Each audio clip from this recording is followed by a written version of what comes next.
Hello guys! For today's video, ipapakita ko po sa inyo yung Airbnb Hillwood Lodge here in Mataas na Kahoy, Batangas. So ito yung room pala dito sa taas, no? Kasi last time nag-video ako, doon lang yun sa baba.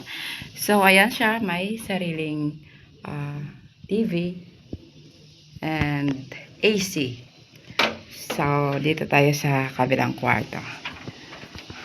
Ngayon lang ulit ako nakapag video. Alam niyo kung bakit. Sobrang busy.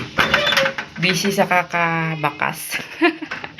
So, ito yung second room dito sa taas.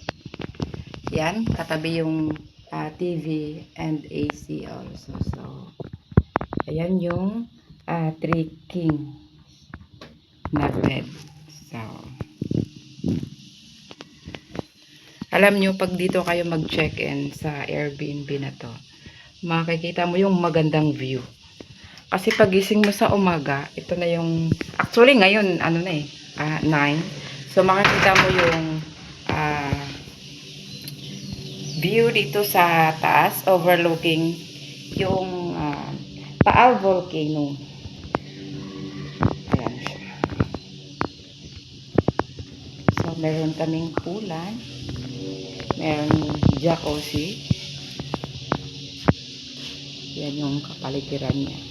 So, makikita nyo naman yan. Andyan yung dalawang cellphone ko naka-charge. So, dito sa side na to, makikita mo yung Mount Kulot. Ayan siya. Grabe, ang tirik ng araw. Sobra. Ayan. So, dito naman sa kabila. Ayan.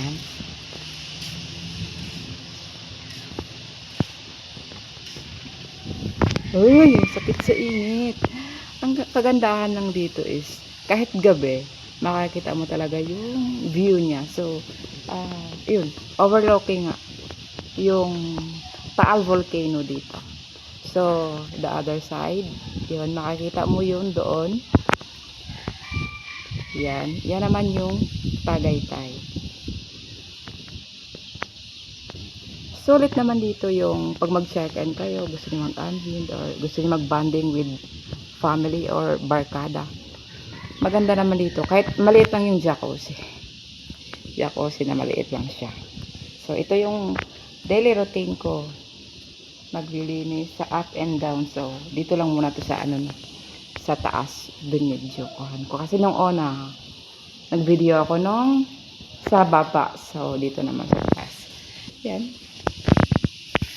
Hindi pa ako tapos maglinis actually. So, sa gustong mag-check-in, PIN lang or message nyo ako sa aking number na ilalagay ko sa description. So, ayun lang. Have a blessed day everyone. Thank you for watching.